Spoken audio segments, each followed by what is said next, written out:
Yeah. Okay. Okay, Ellen, name 3 people you'd want to be stuck in an elevator with. I would want to be stuck in the elevator with Portia, with Twitch, and with Diddy.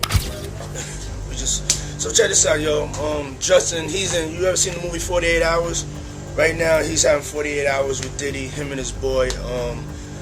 They're having the times of their lives, like, you know, where we hanging out and what we doing. Do not entertain none of this nonsense and nothing over the phone. I'm gonna need you to get rid of all the leftover pizza boxes.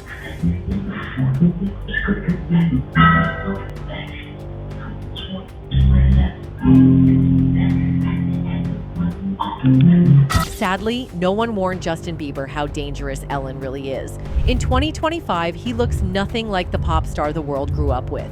He's limping in public with unexplained injuries, posting disturbing captions, appearing dazed, disconnected, and deeply lost. And at the center of it all, Ellen DeGeneres. But we're pretty good at it. How did you not see that there was paparazzi there? Well, I just didn't see them. I think I wasn't really looking out for them either, so. Her name used to mean safe, kind, trusted, but now people are starting to ask, was she actually part of what broke him? And when you trace her connections, who she shared stages with, who she protected, and who protected her, one name keeps coming up: Diddy. 17 times! I've been on the show 17 times! It feels like 20.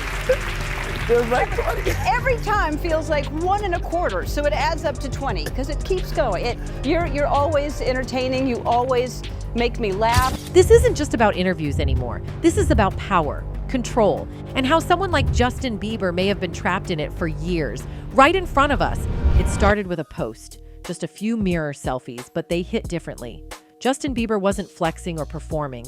He looked tired, hollow, like he hadn't slept, like he didn't want to be seen but needed to be seen. His caption read, "You could point at my flaws, or you could recognize or own lil bitch." People didn't laugh. They didn't find it cute. They panicked. Fans flooded the comments saying things like, "Babe, please go get help," and "so hard and sad to watch." One person wrote, "Why are the people around him not helping him when he's clearly struggling?" Another added, "This looks like Britney Spears and Liam Payne all over again. Someone needs to help him before it's too late." And they weren't being dramatic. This wasn't the usual trolling. You could feel it. Something was off. His face looked puffy. His eyes were red. His energy felt gone. Then came another story. Justin seen limping into a spa in LA with a black brace on his left leg.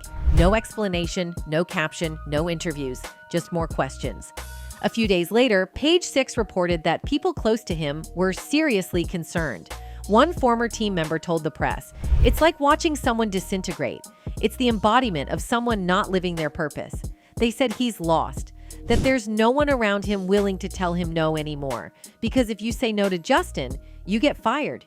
You get pushed out. People around him have been worried for months. First, it was the strange behavior at Hailey's Road Skin event. Justin showed up looking spaced out, eyes glazed over, twitchy and disconnected. Some thought he was high, others thought it was anxiety. Either way, it didn't feel like a normal Justin appearance. Then came the Instagram stories with him smoking weed, not just casually. He posted a picture of himself in an armchair, smiling, holding a giant bong in his lap like it was a pet. He even joked about designing a phone case for blunts, modeled after Hailey's Rode lip gloss cases, as if his whole identity had become a parody of who he used to be, like he was trying to prove something. And this is where people started connecting dots. The breakdowns, the silence, the injuries, the weed, the lost look in his eyes. Some fans pointed back to 2014, 2015, the times when Justin's life was falling apart publicly, the arrests, the screaming matches with paparazzi, the mugshot. Back then, people blamed fame, but now people are looking closer.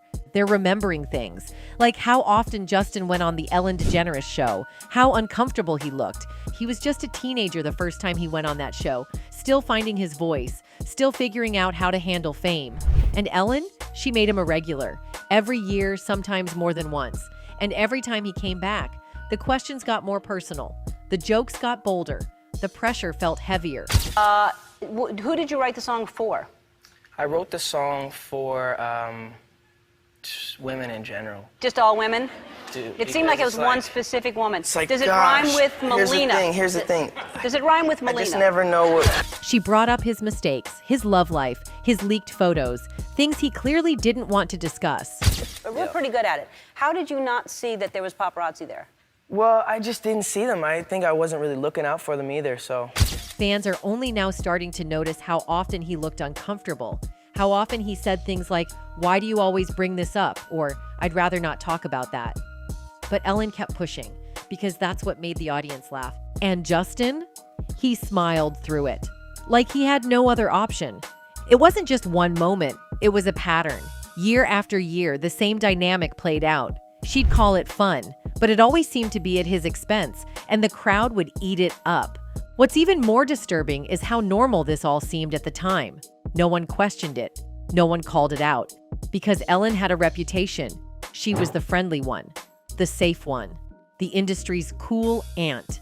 But now that her own empire has crumbled, now that we've seen how toxic things really were behind the scenes, people are rethinking what those Bieber interviews really meant. They don't feel light anymore. They feel loaded, especially now and when you see how Justin is today. The burnout in his eyes, the cryptic posts, the injury, the worry from his fans. Something clearly broke along the way. And maybe Ellen didn't cause it on her own, but she definitely played a role. And no one warned him. No one stepped in. Because it was just TV, right? Until it wasn't. But Justin wasn't the only one caught in Ellen's world. And the deeper you look into her guest list, the patterns, the names, the timing, the more you start to notice someone else's shadow behind the scenes. Someone powerful, someone like Diddy. You see, Diddy and Ellen have maintained a long-standing, publicly friendly relationship, with Diddy making several appearances on Ellen's show. 17 times! I've been on the show 17 times! It feels like 20. Feels like 20. Every time feels like 1 1/4, so it adds up to 20 because it keeps going. You're always entertaining. You always make me laugh. They even engaged in playful banter on air, and Ellen once jokingly nicknamed him Cuddle McSnugglestuff in a birthday shout-out in 2016. On the surface, it all seemed lighthearted, but some conspiracy theorists now believe there might have been a darker connection beneath the public smiles, especially after Diddy's recent legal issues. If there's one thing Diddy mastered over the years, it was looking untouchable. Rich, charming, well-connected. And when he sat down with Ellen DeGeneres, he didn't have to prove any of that. She did it for him. Boy, oh boy, Ellen, I love you. I know you didn't ask where I've just come from, but I just got off a plane. I'm on tour. I just did 5 nights in a row. Their chemistry was casual, playful, but the setting was always strategic. Diddy used Ellen's platform to promote his brands, his vodka, his fragrance, even his personal philosophy. And Ellen offered him the softest landing possible.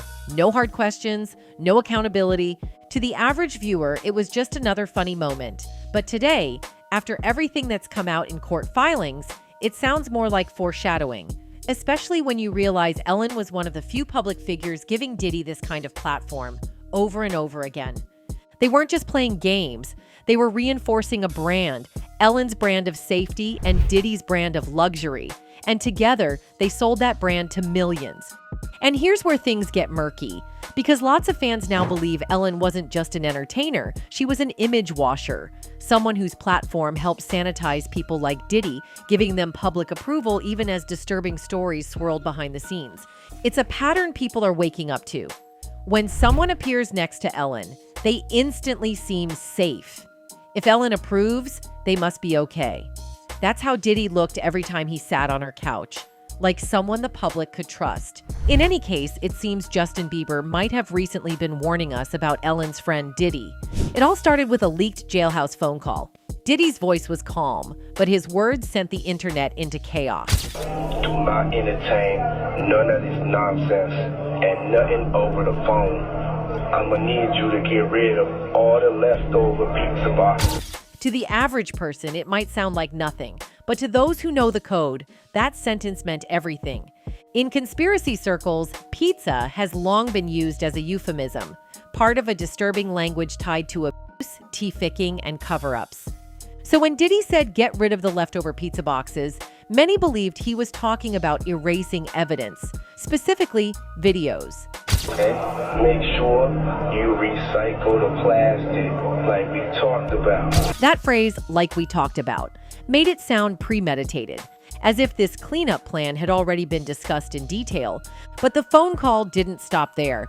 Diddy suddenly brought up a Netflix movie. Shout out to the producer, letting these motherfuckers know there's a release date for that new Netflix movie. It sounded like panic, a man trying to put out fires from behind bars while pretending everything was fine. But fans weren't convinced. The phrase pizza boxes was already trending, and then came the moment that made everything worse. Justin Bieber posted a strange, silent video of himself, just sitting in a room, slowly eating a slice of pizza. No caption, no explanation.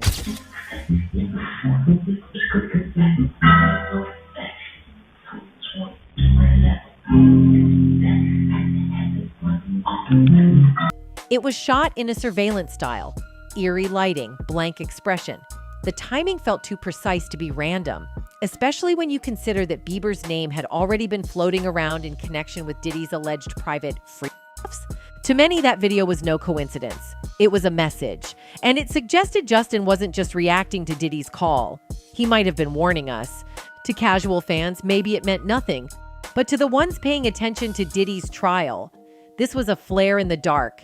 The timing couldn't be ignored. People immediately linked the footage to Pizzagate, the long-standing conspiracy theory claiming Hollywood elites used pizza as code to communicate about disturbing underground activities. And while that theory has taken many forms over the years, Diddy's phone call brought new fuel to the fire. As soon as the video went live, fans started digging. Old clips of Bieber with Diddy began resurfacing. Moments people had forgotten or ignored suddenly looked different. You see, before Justin Bieber was a household name, he was just a 15-year-old kid on the rise. And at that exact moment when he was most impressionable, he was introduced to Sean Diddy Combs. What followed was one of the strangest documented celebrity interactions of that era. A YouTube video surfaced titled 48 Hours with Diddy. So check this out, yo. Justin, you ever seen the movie 48 Hours? Right now, he's having 48 hours with Diddy, him and his boy. They're having the times of their lives, where we hanging out and what we doing. In the clip, a 40-year-old Diddy boasts about spending 2 full days with the teenage pop star. The vibe, casual, but the language, alarming. We can't really disclose, but it's definitely a 15-year-old's dream. That sentence, 15-year-old's dream, is what made the internet stop. He said it on camera, smiling, and back then, most people brushed it off as showbiz banter. But in light of what we now know about Diddy's alleged parties and offs, that comment sounds a lot more like a red flag. People began pointing out the age gap. Diddy was 25 years older than Justin. He wasn't a label exec mentoring him. He wasn't even officially managing him. So why was a 40-year-old man spending 48 hours with a teenage boy and filming it for YouTube? These weren't just isolated moments anymore.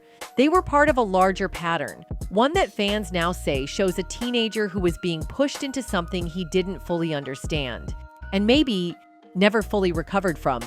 Because soon after those encounters, Justin started pulling away. Fewer appearances with Diddy, less public interaction, until eventually they stopped being seen together altogether. Now, years later, those videos are being re-examined like evidence, not for what they show, but for what they might have been hiding. As theories around Bieber's connection to Diddy kept growing, a new voice added serious weight to the conversation: TAMIA Porter, sister of the late Kim Porter. Unlike fans speculating online, TAMIA wasn't guessing. She had been around Diddy's inner circle for years. She knew what her sister had experienced, and in a recent interview, she made a set of claims that stopped the rumor mill cold. Now, I ain't saying the video is a video about him and them having sex. Nah, you can see how uncomfortable on camera he was at one point when Diddy came around. He was molesting that boy. TAMIA didn't claim to have physical proof, but she was clear about what she saw. She said Bieber, like others, was one of several young artists Diddy pulled into his orbit and allegedly took advantage of. She went on to say that Diddy was strategic. He looked for impressionable kids, ones who admired him, trusted him, and didn't have enough life experience to question what was happening. For many, this was the confirmation they'd been waiting for. not because Tamia had inside knowledge about Bieber specifically, but because of her connection to Kim Porter and the unexplained circumstances around Kim's death. Kim was found dead in her home in 2018. The official cause was pneumonia, but people close to her, Tamia included, always felt there was more to it. Tamia has never directly accused Diddy of being responsible for Kim's death, but she's repeatedly said her sister was scared, that she knew things, and that she was planning to speak out. If that's true, then Tamia's testimony isn't coming from someone on the outside looking in. It's coming from someone who watched her sister die in silence and is now speaking for both of them. Which raises another uncomfortable possibility. If Tamia's right about what Diddy did to Kim, then she may also be right about what he did to Bieber. And with Diddy now facing federal charges for racketeering, TF-icking, and conspiracy, her words are landing a lot harder. As week 1 of Diddy's trial wrapped up in the Southern District of New York, one question kept coming up. Was Justin Bieber going to testify? He wasn't on the official witness list, but his name was already circling the courtroom. Clips from his teenage years with Diddy were being shared online. Analysts started pointing out how frequently his name came up in discussions surrounding Diddy's offs and private gatherings. Then, for the first time since the trial began, Bieber's camp broke the silence. In a statement sent to TMZ, a spokesperson said, "Although Justin is not among Sean Combs' victims, there are individuals who were genuinely harmed by him. Shifting focus away from this reality detracts from the justice these victims rightfully deserve." It was short but clear. Bieber denied being a victim himself, but he didn't deny what happened to others. In fact, he referred to them as actual victims, not alleged ones. That word choice mattered. According to former federal prosecutors, statements like that don't come lightly, especially when issued during an active federal trial. For years, Ellen DeGeneres sold one image: kindness. That was her brand, her tagline, her message to millions. But behind the scenes, a very different story was unfolding. It didn't start with Diddy. It started at home, on her own sets. As early as 2007, people were sounding the alarm. A former writer from her sitcom told reporters Ellen had two faces, one for the cameras, one for everyone else. During rehearsals, she'd be warm and charming, but behind closed doors, she tore scripts apart, criticized writers' work harshly, created an environment of fear. And at the time, no one wanted to say it out loud. She was too powerful, too adored. But by 2016, the whispers turned into print. In her memoir, comedian Kathy Griffin called out a certain daytime host with short blonde hair without naming her. But everyone knew. She was talking about Ellen. Let's toast to you not being pregnant. If you're not pregnant, then we should. Oh my goodness. I can't believe it. Kathy said the two had clashed. And when Kathy publicly suggested that female comedians should support each other, Ellen called her furious. Kathy revealed, she said, "I don't have to be nice to anyone I don't like." And I was like, okay. It was a moment that revealed everything. The "Be Kind" slogan, that was marketing. Behind the curtain, Ellen played by a different set of rules. Then came the on-air moments, awkward, cold, and deeply uncomfortable in hindsight. Mariah Carey, 2008. Rumors were flying that Mariah was pregnant. She hadn't confirmed anything, but Ellen didn't care. She brought out champagne and pressured Mariah to drink it on live TV. Years later, Mariah revealed the truth. She was pregnant, and she had just suffered a miscarriage. She expected empathy. Ellen gave her spectacle. That interview now sits under a microscope. The jokes, the pressure, the smirks. It all looks different when you know the pain Mariah was hiding. And then there was the feud with Wendy Williams, another talk show host, but one who didn't play the Hollywood game. Wendy had her own long-standing beef with Diddy. Rumors say he got her fired from Hot 97 in the 90s after she hinted he was on the DL. A radio personality once upon a time. Her name was Wendy Williams, and she was practically burned at the stake for Anyway, when Wendy came on Ellen's show, it was cold. The audience felt it. The energy was off.